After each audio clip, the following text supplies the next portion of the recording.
आयरा गुस्से और दुख के आलम में कामयार के मुंह पर एक जोरदार थप्पड़ मारती है। निश्चय में धत कामयार लड़खड़ा जाता है और हैरत से उसे देखता है। दादी पहले ही आयरा को बता चुकी होती है कि जब वो कामयार की जिंदगी में थी तो वो संभल गया था, मगर अब दोबारा पुरानी आदतों में पड़ चुका है। ये सुनकर आयरा दिल में ठान लेती है कि वो कामयार को बदलकर रहेगी।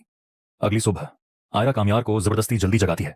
कामयार गुस्सा करता है, चीखता है, मगर आयरा के मजबूत इरादे के सामने बेबस हो जाता है। यही बात नफीसा को सख्त नागवार गुजरती है और वो आयरा को घर से निकालने के लिए एक खतरनाक साजिश तैयार करती है। नफीसा आयरा से चाय मंगवाती है और जैसे ही चाय पीती है गुला पकड़कर चीखने लगती है और बेहोश होने का ड्रामा करती है। सहेल साहब घबराकर उसे अस्पताल ले जाते हैं, जहां नफीसा डॉक्टर को पैसे देकर झूठा बयान दिलवाती है कि चाय में जहर था। ये सुनते ही कामयार का गुस्सा आसमान को छूने लगता है और वो सच जाने बगैर आयरा को धक्के देकर घर से निकाल देता है। आयरा रोती हुई सड़क पर बेसहारा चल रही होती है कि फरीहा उसे देख लेती है और अपने गुंडों से अगवा करवा लेती है। उधर दादी आयरा के वापस न आने पर बेचैन हो जाती है और इरफान साहब को इत्तला दी जाती है। पुलिस से भी कोई खास मदद नहीं मिलती। आखिरकार इरफान साहब रोते हुए कामयार के पास आते हैं और बताते हैं कि उनकी बेटी कहीं नहीं मिल रही। ये सुनकर कामयार को अपनी गलती का एहसास होता है।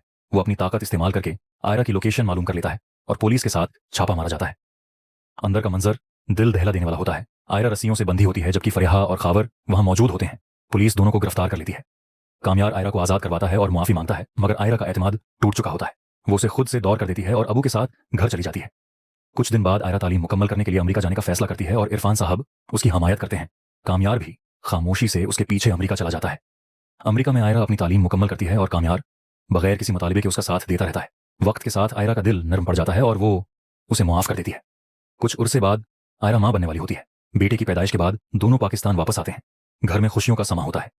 नफीसा अपनी गलती मानकर मुआफी मांगती है और आयरा उसे मुआफ कर देती है। यूं दुख, साजिश और गलत फहमियां खत्म होकर एक नए आगाज में बदल जाती हैं।